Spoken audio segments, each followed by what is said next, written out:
Hello सांग माने good morning and जय जगन्नाथ। देखिपे आपण एपटे केमी केमी फोटो दीटा डाली तो एथे तो जना पड़ुवा मुझे नास्ता बनई घरे। तो मोर सबुदिन गोटे टेंशन थिला सकाळ उठी आज नास्तार कौन बनैबी तो किसी भाभी पार नथिले किंतु जल्दी जल्दी रे मु टिके बनई देइथिली कि परोटा सहित टिके अलगा ट्विस्ट देकी मु छतुर परोटा बनई आ छतु को मु सब बेले मिक्स करके बनई दिए आ केबे केमिति को टाइप रो भी करि थाए अलग अलग करी किंतु आज टिके अलग करिथिले। एपटे डेरी न करिकी फटाफट पियाज काटी देइथिले आ पियाज काटिबा सहित मु आगुर भी आउ किछि भी काटिकी रखि नैथिले। एपटे मु रखिथिली टिके रसुण कंचा लंका आंब अदा पियाज ता सहित ढेर सारा धनिया पत्र आ गोटे सिझा आलू को नहीं जाइथिले।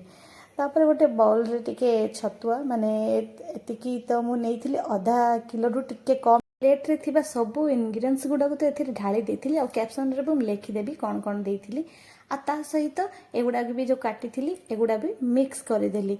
देखंतु प्रथम तो प्याज दे देली आ ता पतरे कंचा लंका आ तापर टिके आंब अदा दे देथिली आ धनिया पत्र देथिली आ आलूटा को भी मिक्स करके दे देली आ टिके रसुण भी टेस्ट अनुसार देथिली। एगुडा को सब दे देला परे मु सब तक को चकुड़ी करी टिके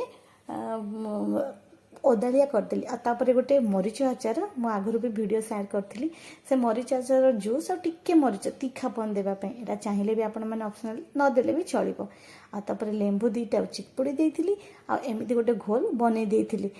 लुण तो मु देइथिली किंतु आ टिके टेस्ट कला पर लागिले कि मु लुण जेहेतु कि मु लुण कम दे देइथिली तो तापर मु आ टिके लुण देकी पानी रे माने हल्का पानी देबे पूरा पानी देबेनी टिके टिके पानी देकी घांटी नेबे भलसे जेमिति मु फास्ट के टिके गोटे मुठा करके छाड़ी देली बा टिके गांठ आसला परी एमिति सेई छत्तुटा को मिक्स करके रखबे पूरा ओदा करबेनी हैला।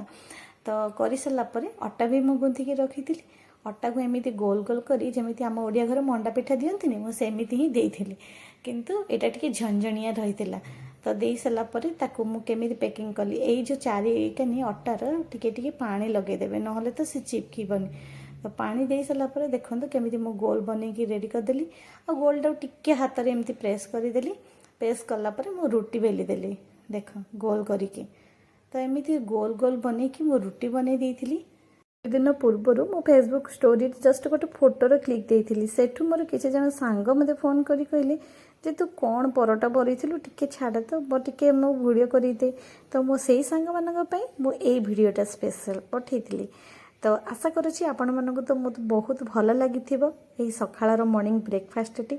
तो आपण माने चाहिले आपण घरे एमिति गोटे जल्दी माने फटाफट भी बनि जिबा और हेल्दी भी हबो तो बनै परिबे।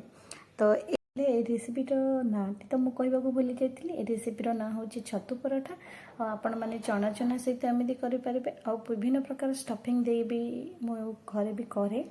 तो आज छतुआ देकी मो स्टफिंग देकी पराठा करी। तो आपण मानू जदि मोर ये भिडियोटी भल लगिला तो कमेंट रे कहतु कि आउ को टाइप रो मो पराठा बनाए तो निश्चय शेयर करी। आ जदि मो भिडियोटी पसंद आसुची तो गोटे लाइक भी दे देबे और मो चैनल को भी सब्सक्राइब कर देबे। कहबा बोले ना ए सत्तू ना बहुत भल आउ एथिरे प्रोटीन फाइबर भी मिली थाए बा खाइले आउ खरा दिन मु ना को शरबत करबे पी हर 2 दिन रे थरे तो मु निश्चय बनाई थाए छतुर जूस बनै कि मु पी थाए आउ एटा स्वास्थ्य पे बहुत भल और सहजर भी पची थाए।